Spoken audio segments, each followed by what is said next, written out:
오늘 봉독한 요한복음 6장 22절에서 36절 말씀을 통해서 하나님의 일, 이런 제목으로 말씀의 은혜를 사모하도록 하겠습니다. 오늘 본문에 등장하고 있는 무리들은 오병이어의 기적을 경험했던 사람들입니다. 오병이어의 기적을 경험했던 사람들이 그 다음 날에도 예수님을 만나기 위해서 찾아왔는데 거기에 예수님이 계시지 않았습니다. 분명히 기적 후에 예수님은 계셨고 제자들만 배를 타고 건너편으로 건너가게 하셨고 자신은 남으셨는데 와보니 예수님이 계시지 않았습니다. 그래서 이제 떡 먹었던 곳에 가보니 거기도 예수님도 제자도 안 계시고, 그래서 배를 타고 건너편으로 가서 가버나움에서 예수님을 만나게 되어집니다. 이들의 생각은 갈릴리 호수, 너무 커서 바다라고도 불리기도 하는데 실제로는 호수이지만 너무 크다 보면 이 바다라 이렇게 부르기도 할 만큼 엄청나게 큰 호수인데, 그 호수를 건너가기 위해서는 배 없이는 건너갈 수 없다는 생각에 사로잡혀 있습니다. 이것이 일반적이기도 하고요. 그러나 그것이 전부는 아닙니다. 우리의 신앙의 상상력은 거기에 멈추어 버려서는 안 될 것입니다. 일반적으로 이 정도에서 조금만 더 신앙적으로 할 수 있는 것이 있고, 어떤 부분은 안 되고 하고 불가능한 것을 이 땅에서 경험한 것으로 제한해 가지고 이제 그대로 영적으로도 적용해서는 안 될 것입니다. 성경에서는 우리가 살아온 경험, 그리고 상상한 것보다도 훨씬 뛰어넘는 하나님의 능력을 보여주는 말씀들이 곳곳에 나와 있습니다. 사람들은 홍해를 누가 걸어서 건널 수 있을 것이라고 상상이나 했겠습니까? 그런데 하나님은 홍해를 건너게 하셨습니다. 물이 갈라지게 하고, 바다는 갈라져도 또 깊은 것, 낮은 것, 또 뻘처럼 있는 것, 이래가지고 걷기가 보통 불편한 것이 아닐 수 있는데 바람으로 하나님은 다 말려가지고 그냥 걸어갈 수 있게 해 주셨습니다. 이스라엘 백성들은 그 홍해를 믿음으로 건넜다고 히브리서 11장에서는 말씀하고 있습니다. 반면에 분명히 애굽 군대도 뒤쫓아왔는데 그들을 향해서는 하나님을 시험했다고 말하고 있습니다. 믿음으로 건넜던 사람들은 무사히 걸어서 홍해를 건넜습니다. 그러나 시험한 사람들은 맛배기는 조금 맛을 보았는데 끝까지 건너지 못하고 자기들은 그 물이 합쳐졌을 때 다 수장되어 물에서 죽게 되어집니다. 오병이어, 5오자 떡병자, 2이자 고기어자, 떡 5개 물고기 2마리로 남자만 5,000명이 먹고 12강주리가 남았다. 이것은 상상이 안 되는 이런 내용들입니다. 그런데 예수님은 한 어린아이의 도시락을 축사하고 제자들에게 나눠주라 했을 때에 나눠주면 또 있고 나눠주면 또 있고, 그래서 거기에 이 말씀 들어왔던 모든 사람들이 배부르게 먹을 수 있게 다 나눠주고도 거두니까 12바구니였다. 사람들이 많이 모이면 더 먹어줘요. 4배는 채워야 되겠다 싶은가, 아무튼 더 입맛도 땡기고 맛도 좋아져 가지고 더 먹는데도 다 배불리 먹고도 남았습니다. 이걸 보면 내 기준으로, 우리 수준으로, 세상 상식으로 하나님의 능력을 제한시켜버리면 안 된다는 것을 깨닫게 해주고 있습니다. 기도할 때에도 내가 원하는 방식, 내가 원하는 수준으로 이루어 달라고 기도했다가 그대로 이루어지지 않으면 낙심이 될 때가 있습니다. 그런데 내가 구한 대로 안 이루어지는 것이 낫네, 이런 때가 참 많습니다. 그래서 우리의 기도는 처음에는 분명히 상식선에서 기도하는 것부터 출발합니다. 갇혔으면 풀려나게 해주십시오. 아프면 낫게 해주십시오. 또 물질이 필요하면 공급해 주십시오 하면서 필요한 대로 1차적으로는 기도해야 됩니다. 그러나 마무리는 누구처럼 해야 될까요? 예수님처럼 다 구해놓고 내 뜻대로 마옵시고 아버지의 뜻대로 되기를 원하나이다. 이렇게 아버지의 뜻대로 되어지면 내가 원하는 대로 이루어지지 않아서 실망이고 낙심하는데 나중에 결과를 보면은 훨씬 유익되고 더 큰 은혜 가운데로 하나님이 인도해 주시는 것을 보게 되어집니다. 우리의 뜻대로만, 사람의 뜻대로만 구하는 대로 이루어졌다면 요셉이 왜 팔려갔는지 이해가 되지 않습니다. 다윗이 왜 쫓겨났는지 우라통만 터지게 될 것입니다. 그런데 하나님의 선하신 뜻이 어떻게 펼쳐지는지를 알게 되어지면은 팔려간 것이 복이었습니다. 쫓겨다니는 것이 복이었습니다. 하나님의 더 놀라운 능력을 나중에 펼쳐 보이기 위해서 그들에게 그런 시험을 주면서 하나님의 계획이 진행되도록 은혜를 베푸시는 것을 보게 되어집니다. 내가 구하는 것보다 훨씬 더 좋은 길을 열어주셨다는 것을 알게 되면 우리들도 감사가 더 풍성해지게 되어집니다. 우리는 처음에는 실망하게 되어지지만 구해도 안 이루어 주시되 이렇게 낙심이 되어지는데 나중에는 그것이 내 신앙 성장을 돕고 결과물로는 훨씬 좋은 길인 경우들이 허다합니다. 그러므로 항상 우리의 기도의 마무리는 내 뜻대로 마옵시고, 내가 원하는 것이 꼭 이루어지기를 원하지만 하나님께서 더 좋은 계획을 가지고 계시다면 아버지의 뜻대로 이루어 주옵소서, 여기까지 기도하고 마무리해야 할 것입니다. 배로만 건널 수 있는 것이 바다입니다. 갈릴리 바다입니다. 워낙 커가지고 헤엄쳐서 수영으로 건널 만한 그런 거리가 아닙니다.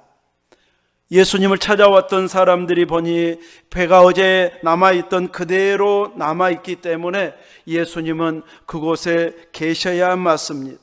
그런데 예수님이 보이지 않음으로 인해서 제자들이 건넜던 그 방향으로 배를 수소문에 구해가지고 그곳에 건너가서 예수님을 만나게 됩니다. 만나고 나서 그들의 첫 마디를 보면 랍비여, 언제 여기 오셨나이까? 배도 있고 어제 분명히 배 타고 간 적이 없는데 언제 여기 오셨습니까? 하고 묻습니다. 예수님은 어떻게 건넜습니까? 제자들을 앞서 보냈고 가다가 제자들이 큰 파도가 일어나서 위험해진 상황에 어떻게 건넜어요? 비행기 타고 갔습니까? 더 아주 좋은 배를 만들어 가지고 갔습니까? 걸어서 갔습니다. 예수님은 걸어서도 가실 수 있는 분이셨습니다. 사람이 상상할 수 없는, 배로만 갈 수 있는 곳으로 생각했던 그 바다 위를, 호수 위를 예수님은 걸어서 건너가서 바람과 바다를 명령해서 잔잔케 하고 제자들을 무사히 건너게 하고 있습니다. 이렇게 주님은 배가 아닌 다른 방법으로 물 위를 걸어서도 갈 수 있는 분이 우리가 믿는 예수님입니다. 그러므로 내 힘으로 해결할 수 없는 일들이 우리 앞에 놓여 있을 때에 이건 도저히 해결이 안 되는 일이다 하고 낙심부터 해서는 안 될 것입니다. 분명히 인간적으로는 불가능한 일을 하나님은 행하셨습니다. 우리 주님은 행하셨습니다. 곧 주님에게 맡기면 해결의 길이, 해결 방법이 있다는 것을 보여주고 있습니다. 우리가 상상하지 못한 방법으로 하나님은 예비하신 방법이 있기 때문에 그분을 신뢰하고 끝까지 낙심하지 않고 믿음을 지켜내야 할 것입니다. 지혜를 구하고 위기 상황에서 내 믿음이 성장할 수 있는 길을 찾아낼 수 있어야 할 것입니다. 예수님을 건너편까지 배를 동원해서 찾아온 무리들, 그토록 예수님을 사모했고 만나고 싶어하고 말씀을 듣고 싶어서 이런 열심을 가지고 찾아왔기 때문에 마땅히 칭찬해야 할 것인데 예수님의 입에서 칭찬이 나온 것이 아니고 그들을 향해 너희가 나를 찾는 까닭은 표적을 본 까닭이 아니라 배부른 까닭이로다, 이렇게 말씀하고 있습니다. 그들이 예수님을 찾는다면 표적을 보고 찾았어야 한다는 것이죠. 그런데 표적을 보고 찾아온 것이 아니고 예수님 찾아가면 배고픈 거 걱정 안 해도 돼, 병든 것 나 하면서 자기 문제 해결하는 거기에만 관심 두고 예수님을 찾아왔습니다. 초신자 때는 이것도 좋은 결과를 가져오기 때문에 이런 은혜만 주셔도 초신자들에게는 큰 믿음의 도움이 되어지는 것이 맞습니다. 그러나 주님이 이스라엘 백성들을 향해서 기대할 때는 초신자 수준에 머물러 있는, 그렇게 해서라도 너희 믿음이 성장해야지, 그 수준으로 이스라엘 백성들에게는 만족하고 있지 않습니다. 배부른 까닭에 찾아오는 수준이 아닌, 적어도 이스라엘 백성이라면 표적을 보고 구약의 선지자들이 예언했던 그분이 맞네, 하나님이 보내신 분 맞네, 이걸 발견하고 예수님을 찾아야 예수님이 원하는 수준에 이르게 되는 것인데, 그 예수님이 기대했던 수준으로 표적을 보고 예수님을 찾아온 것은 아니었습니다. 표적은 무엇을 의미합니까? 예수님께서 하늘에서 오셨다는 것, 구약의 선지자들이 예언했던 메시아 그리스도가 바로 이분이구나 하는 것을 증거해주고 증명해주는 것이 표적이었습니다.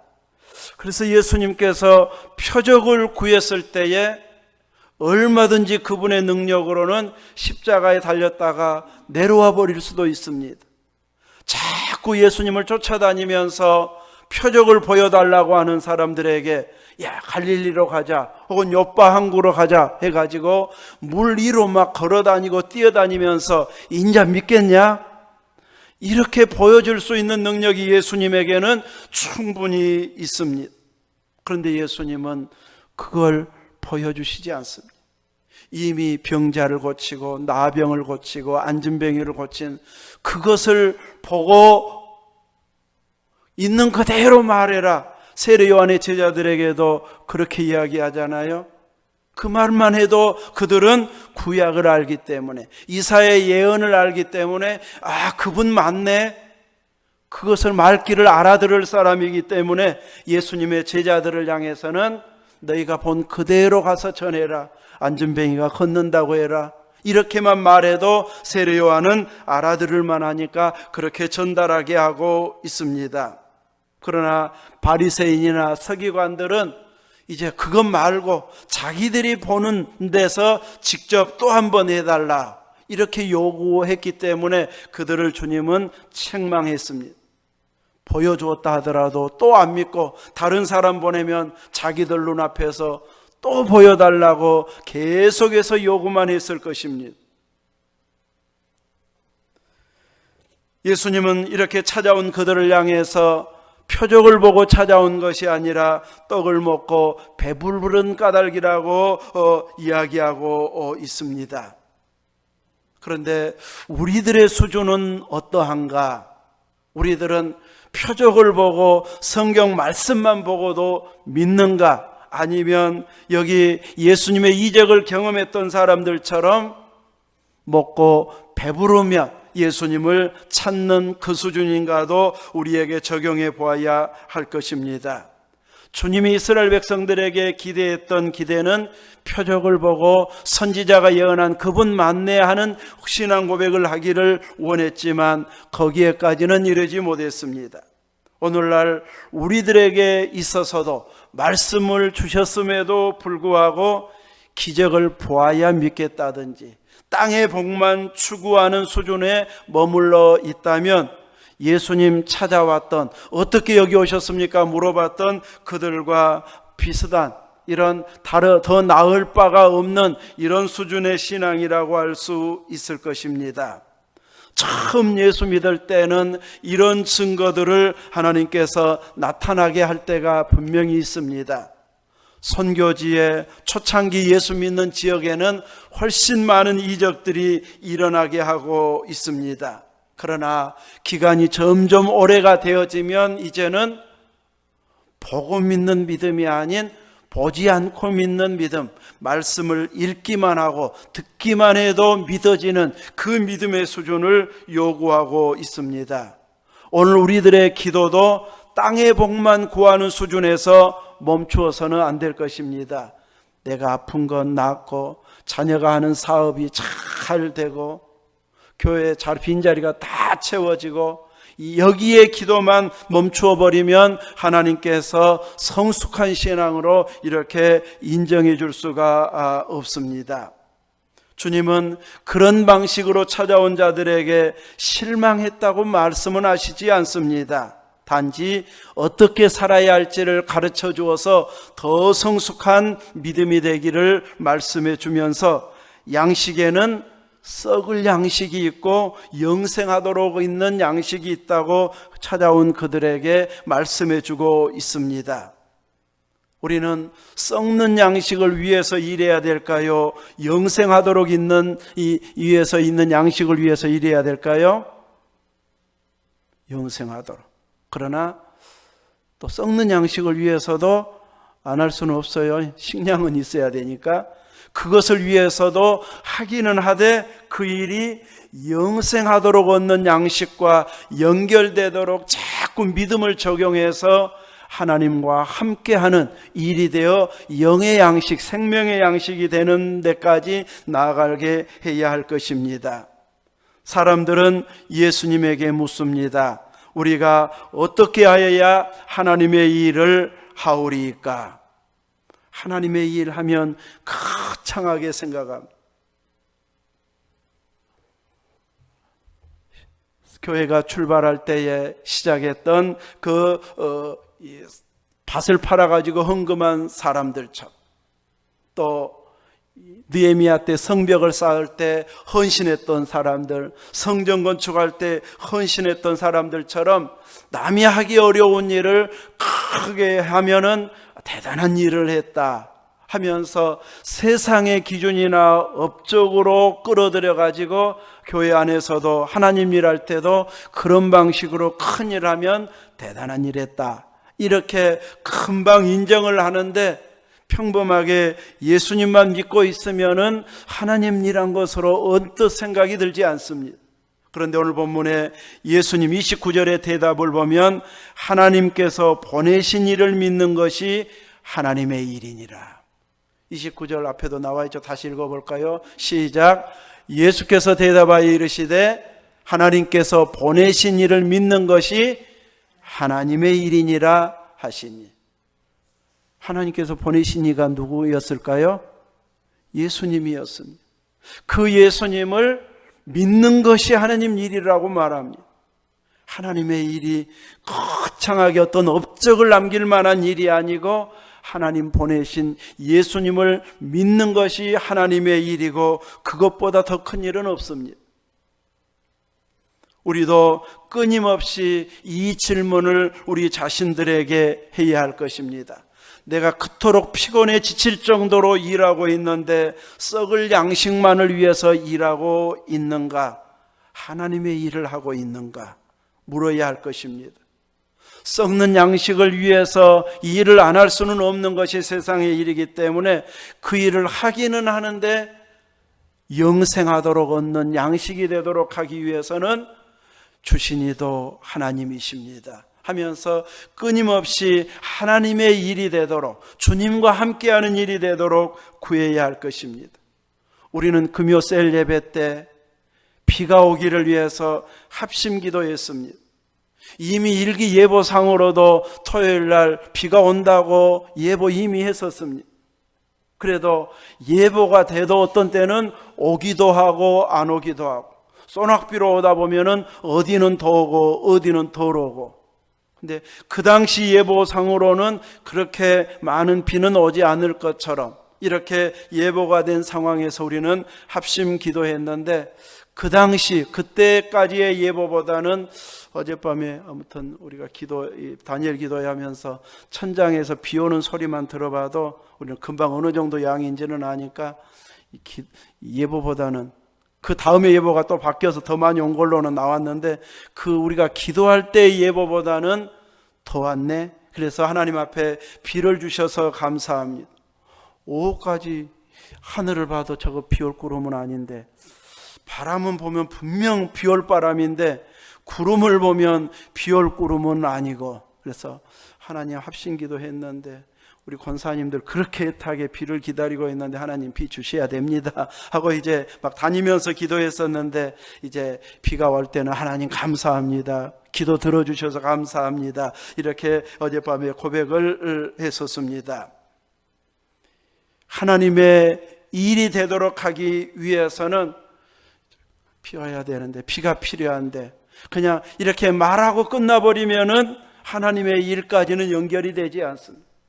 구체적으로 주의 이름으로 기도해서 하나님은 이 일을 능히 하실 수 있고 이것이 우리에게 필요하니 보내주십시오 하면서 이제 그 일이 영적인 일이 되도록, 하나님의 표적과 일이 되도록 우리는 하나님 앞에 구하는, 그래서 하나님이 주시는 것으로 받을 수 있는 응답이 되도록 이렇게 믿음의 일이 되게 하는 것, 이것이 이 땅에서 우리가 해야 할 자세일 것입니다. 그래서 썩는 양식을 위해서 수고해 가지고 얻은 소득을 가지고 썩지 않는 양식을 사는 것, 하나님 나라의 복을 쌓고 하나님 나라를 위해서 일하는 그 일에, 헌신하는 일에 사용하는 쪽으로 사용하게 되어진다면 우리는 하나님의 일을 계속해서 하고 있는 모습이 되어질 것입니다.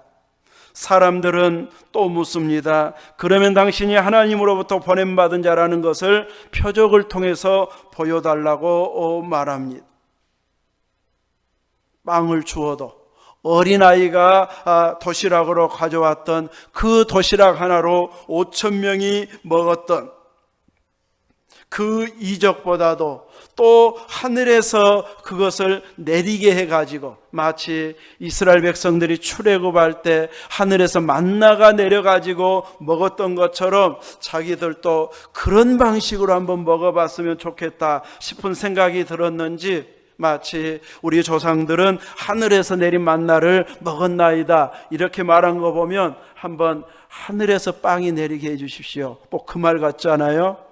이런 식으로 표적을 구하고 있을 때에 예수님께서는 그 만나를 모세가 준 것이 아니고 하나님께서 주신 것이다, 주님 자신이 주셨던 양식을 그 만나와 비유하면서 이렇게 하나님께서 주신 양식으로 설명을 해주고, 더 나아가 자기 자신이 생명의 떡이라고 말씀합니다. 사람들은 하늘에서 떡이, 빵이 내려와야 하늘로서 온 표적 맞다 이렇게 생각하기가 딱 좋은데, 예수님은 자기가 생명의 떡이라고 하면서 자기를 먹어야 영원히 산다, 배고프지 않는다, 자기를 마셔야 영원히 목마르지 않는다고 이렇게 말씀하면서 자신을 우리에게 주셨습니다. 우리는 예수님을 먹고 사는 자들입니다. 예수님을 양식 삼고 살아가는 하나님의 자녀들입니다. 사람들은 예수님을 보기만 해도 잘 믿을 것 같지만, 유대인들 보면, 이스라엘 백성들을 보면 예수님 본 사람들 다 믿었습니까? 부활을 봐도 안 믿잖아요. 돈 주는 것이 더 좋아가지고 거짓말 퍼뜨리고 가짜뉴스 펴뜨리고 있잖아요. 이걸 보면 사람들은 얼마나 강팍한지, 죄가 얼마나 무서운지 보여주면 믿을 것처럼 했다가 안 믿습니다. 십자가에서 내려오면 우리가 믿겠다 말하지만 내려와도 그 사람들, 안 믿을 사람들은 안 믿습니다. 그래서 예수님은 십자가에서 내려온 것이 아니라 부활을 통해서 자신이 하늘로서 온 자임을 증명하고 있습니다. 보고 더 잘 믿을 것 같지만 예수님은 도마를 향해서 말씀한 것처럼 보지 않고 믿는 자들이 더 복되다, 이렇게 말씀하고 있습니다. 우리들이 예수님의 기적을 경험하지 못해도, 예수님을 직접 눈으로 본 적이 없고 꿈에도 본 적 없어도 믿는다면 그것이 더 복 있는 사람입니다. 지옥 간 사람들은 내가 왜 그때 예수님을 안 믿었던 거 회개하고 있을까요? 저는 그럴 것이라고 생각했는데 어느 분의 목사님을 설교를 들어보니까 지옥 가서도 회개를 안 할 것 같다고 이야기하는 걸 들어보면서 가만히 생각해 보니까 그 말이 더 맞을 것 같네. 내 생각으로는 회개할 것 같은데 지옥 간 사람들은 지옥 가서도 회개하지 않습니다. 그럼 뭐 하고 있을까요? 지옥 가서 여러분 한 사람 이름 불러가면서 원망하고 있습니다. 진짜 지옥이 있으면 나를 때려서라도 대륙교회 끌고 가지, 어거지라도 끌고 가서 나 믿게 만들지, 그냥 놔뒀다고 여러분 형제들 중에, 식구들 중에, 친구들 중에, 아는 사람들 중에 여러분을 지금도 먼저 가 있는 사람은 계속 원망하고 있을 것입니다. 거기 가서 회개할 사람이라면 이미 이 땅에서 회개하고 믿었을 것입니다. 얼마나 죄가 무서운지. 지옥 가서도 회개 안 합니다. 거기에서도 원망하고 누구 탓을 하고 네가 나 전도 안 해서, 네가 나 교회 안 끌고 가서 내가 여기 왔다고 하면서 원망하는 것, 그것이 지옥입니다. 끊임없이 원망과 불평 속에서 욕하고 있는 것, 그것이 지옥입니다. 그런데 내가 믿었다고 하는 것이 지옥입니다. 내 힘으로, 내 능력으로는 도저히 믿을 수 없는 그분을 나는 그냥 내가 믿고 고백한 줄 알았는데 자연스럽게 그냥 믿어져 버린 것, 내 의지가 아닌 이미 성령님께서 내 안에서 역사하셔서 그렇게 고백하도록 만들어 주셨습니다. 내가 그렇게 크고 놀라운 은혜, 천국의 복의 은혜를 내가 받았습니다. 나를 한 사람이라도 원망 덜 하도록 이제 우리의 남은 삶은 내 삶의 모습을 보고, 혹은 내가 증거하는 복음을 듣고, 내가 섬기는 모습을 듣고, 또 교회 다닌 사람들은 다 안 믿는 사람이 정광훈 목사님을 더 잘 알대요. 하도 TV에서 보내는, 막 나도 언젠가 막 동성애 반대하는 문자 보내고 막 전화 막 올려주라고 해서 탁 그거 보냈더니 정광훈 목사 쪽에서 바로 감사하다고 문자가 와요. 막 거기하고 같이 연결해갖고 그 운동을 막 하나 봐요. 그래서 야, 이런 일도 있네. 아무튼 이렇게 이제 생각한 적이 있는데, 이런 식으로 끊임없이 이렇게 사람들은 꼭 비판할 거리는 얼마나 기억력이 좋은지 계속해서 비난하는, 비판하는, 욕하는, 그래서 잘 안 믿으려고 하는 쪽으로 쏠리고 있는 이런 시대에 우리가 살아가고 있는데, 그런 사람들 보고 나 안 믿었는데, 교회 신용 안 했는데 당신을 보면 믿을만 하네. 우리 주변 사람들에게는 우리는 적어도 그런 모습을 보여주어서 우리로 인해서 예수님 믿어 천국 갈 수 있도록, 그래서 우리가 하나님 일을 제대로 하고 있는, 예수님 믿는 증거들을 이렇게 보여서 예수님을 믿는 그 자체만으로도 이미 우리는 하나님 일을 하고 있는 자들이고, 그 일을 할 사람들을 또 한 사람 한 사람 나올 수 있게 삶을 통해서, 전도를 통해서 다양한 지혜와 방법을 동원해서 같이 하나님 일하게 예수님을 믿는, 이런 믿는 사람들이 생겨나도록 여러분의 선한 믿음의 열심들이 살아 역사가 되도록, 많은 사람들이 하나님 일할 수 있도록, 예수님을 믿도록 증거하는 일에 본으로 쓰임받을 수 있기를 주님의 이름으로 축원합니다. 아멘.